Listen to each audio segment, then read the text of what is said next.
Welcome to MMA Fancast. My name is Luke Bass, and welcome back to all those who are subscribed to the channel. If you're not already subscribed, please subscribe so that in the future you can see more great interviews like the one we've got coming up next with the former Division II national champion, Luke Martin. Luke Martin, welcome back to the show. Thanks for having me. Well, it's exciting to have you back on the show. Last time you were on the show, we were talking about you making the transition from a very high-level collegiate national champion level career to MMA, and now you are not only the former Division II national champion, you are now an undefeated amateur MMA fighter of 1-0. Let's talk about it. You took a fight just the night before Thanksgiving. It was Thanksgiving Eve night, so that was only a few days ago. Talk about how that fight went for you. The fight went really well. I think I did what I wanted to do, which was, see how I felt on my feet a little bit, get used to being in the cage, get comfortable, and then take him down whenever I wanted to. So, yeah, it went pretty well. Everything went well. The warm-up went well. Weigh-in went well. Fight went well. And obviously you performed at the biggest of stage, the national title match, which I've been able to watch on YouTube. Obviously that is a huge deal. What was it like? You train at Stout Pittsburgh. They have a crop of incredible fighters, including yourself, but a lot of very established MMA fighters. And obviously you've gotten a ton of training. What was it like getting locked into that cage and dealing with it being real in a way that you just haven't had before up to this point in MMA? I think that I was really prepared for that feeling. I could compare it to like the NCAA finals a little bit in terms of like pressure that you put on yourself, maybe, or maybe not even pressure, like expectation that you put on yourself. Like you want to perform a certain way, right? But it is a different feeling, like walking into the cage, looking across the cage at your opponent. The introductions, everything, it just feels, it almost feels like a fever dream, like at first, and then the bell rings and it's just on. And I felt it was pretty similar to like the NCAA finals for me, because I just kind of was just going, like not really thinking about anything, not really like hyper analyzing anything. You're just kind of just floating and just going through everything. Like, not that I was just going through the motions, but like I felt it. And I felt that in training a little bit, but it's not real until you're in the cage and like he's really throwing punches at your head, But it was good. It was good. I feel like I was really prepared. Mike and Will did a really good job of making sure that I was prepared. So it was good. And that's what's incredible about your coaches and everybody at the Stout Pittsburgh gym. It's been an exciting time for you, after your collegiate career ended up to now be fully committed and focused on MMA. For you, you went to a unanimous decision win. Like you said, you did some striking, you were able to take it down. What aspect of the fight? Is there a certain round or a certain exchange that really stands out to you?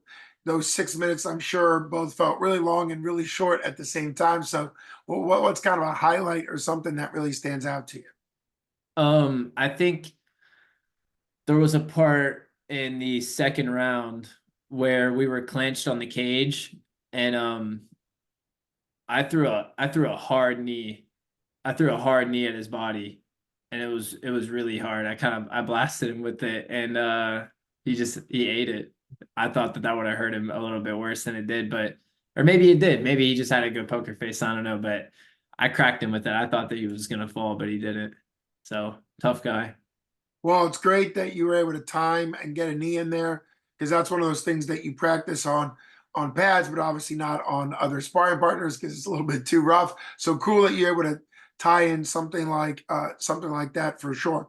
So we're almost here at the end of the year. You've had a very successful wrestling career, now into MMA. What does it feel like headed into the rest of 2023, into 2024? Are there plans you can share, or is it just continue to develop your MMA skill set and go forward on to the next one? For right now, I'm just gonna take I'm gonna take a few days, and just kind of hang out a little bit because I've been going at it for about 3 months now with fights falling through and guys showing up to weigh-ins unprepared. So it's been a long camp, and I'm just ready to give my body a little bit of rest. But as soon as that's over with, I'm back in there and I'm developing, just getting a little bit better every day, helping my teammates, helping my guys train. Brittany has a big fight coming up. A couple other people at the gym fighting on the 247 card in December. So gonna get in there and help them a little bit. But in terms of fighting, I don't know. I'll have to talk to Mike, maybe early 24. We'll see. We'll see how it goes. We'll see what Mike thinks, see what everybody thinks, and move accordingly. So excited. Makes perfect sense. You're not only a great athlete, you also have that champion level experience where it comes down to trusting your coaches and kind of allowing yourself to rest and recover.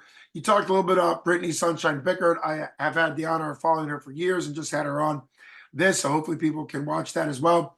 She's making her long-awaited pro MMA debut.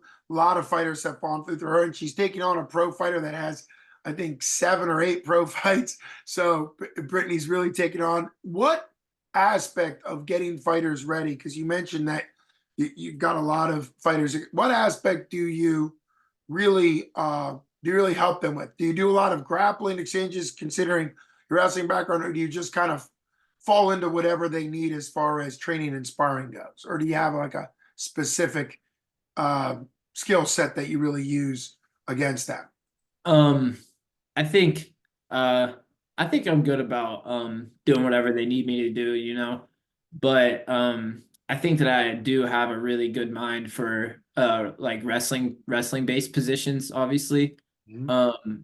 Like control, maybe defense, helping them defend a takedown, how to know when somebody's looking takedown, when they're in on the leg, uh yeah, just feints, using feints going into takedowns, all that stuff. Really though, whatever they need. Like I'm good for whatever they need, but I think that I could really help some people with takedown defense and just wrestling based scenarios in general.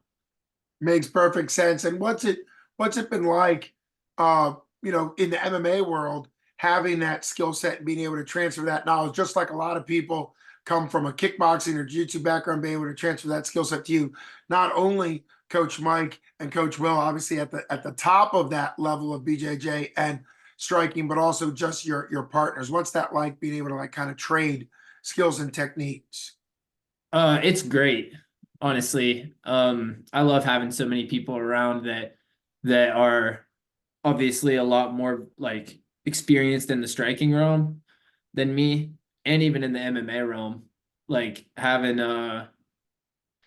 Lucas at the fight and having Josh Ramirez at the fight, like and even Mason, like that was big for me, having a bunch of guys who have that experience, who have had that, like that first fight, that pressure. Having those guys around me, helping me, like just talking me through like my emotions, really, even before the fight, like helping me get comfortable, just making sure my head's where it needs to be at.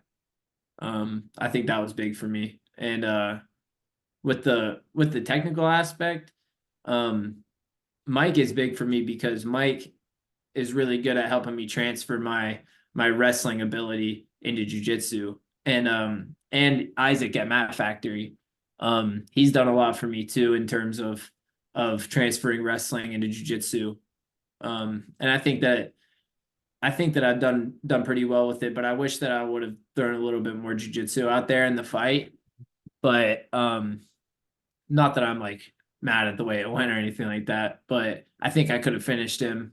Woulda, coulda, shoulda, but um, I think I could have if I would have committed to the jujitsu a little bit more. Um, but you know, I'm happy with it.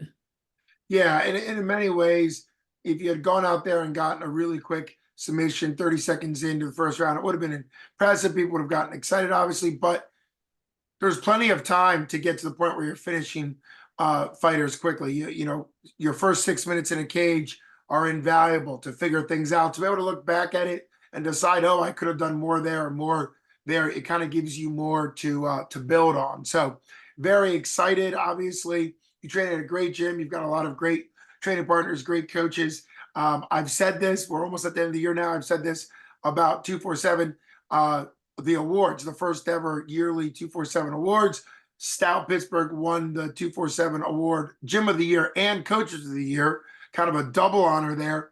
We'll see. Well, you know, we'll see what this year brings, but it's really great to kind of say that you are training at really that elite level. So it's been great having you on before your amateur debut. It was really an honor to have you on to talk about more about that wrestling background at Fairmont State and your national championship. Obviously, that was really fun. But now you're officially into the MMA world. I look forward to having you on in the future to talk more and more MMA or your next fight or whatever is down the road for you. So it's been great having you on. I really appreciate you coming on the show. I hope to follow you for many years to come. You and Lucas and all the fighters, Brittany, of course, and all the fighters out of Stout and all the regional MMA gyms in this area. There's so many high level athletes. So really appreciate you coming on the show, and a happy belated Thanksgiving. What was it like? And this is kind of a fun question to wrap up on, but you fought the night before Thanksgiving. So obviously a weight cut, kind of stress and pressure going into the week of Thanksgiving and Thanksgiving itself. You got the big win. How great was Thanksgiving the next day with even more to celebrate than just eating food, and then also obviously being able to eat whatever you want. How was that experience like to go from the stress and pressure of weight cut, fighting your first fight, and under 20, probably 8 to 10 hours later, there you are on Thanksgiving Day. What was that experience like for you? It was great, and I think that one of the best parts about fighting on Thanksgiving Eve was a lot of my friends and stuff like from home in Parkersburg went out and they went to a place called JP Henry's, and I want to thank them for getting the fight on, because a lot of my friends from high school and stuff were able to watch the fight, and everybody looks like they had a good time watching me fight, and sending me clips of it and stuff, and that was big for me to see after the fight. I was super happy about that because nobody from there has really taken MMA like super seriously or super far. So I'm really looking forward to having the chance to be one of the first person from Parkersburg to really take MMA really seriously and have all those people behind me. And these are people that I haven't seen in years at this point. So to see that they're still following me and still excited about me competing, and a lot of them are fight fans. So just being somebody that they know that they can watch and put on a good performance, and I'm just really happy about that. I'm really blessed to have friends like that and people like that, and be from a place like that, where they had my fight on the TV. Everybody was enjoying some adult beverages and just enjoyed the fight. And but to go into the next day, to go into Thanksgiving, it was good. It was great. I was hungry. I was hungry, and I feasted.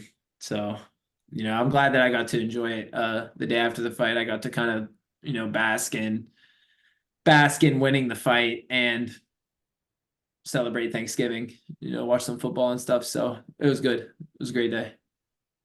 That's incredible. Great that you had that experience getting your first win and the support of not only friends and family close, but also those connections you've had years ago. I think a lot of people stay connected through following and being a fan of somebody like you from their local town where you're from. So overall, just incredible. You're obviously already decorated and ready for Christmas. I see your Christmas tree behind you. So it's just a great season to be in. Super thrilled to have you on the show. Really appreciate it. Best skills to everyone coming out of Stout Pittsburgh heading into the 247 fight. Of course, that's coming up just a few weeks away now. So Super great to have you on the show. You've been listening to Luke Basin with the now undefeated MMA future star, currently 1-0, Luke Martin. Thanks so much for coming on the show.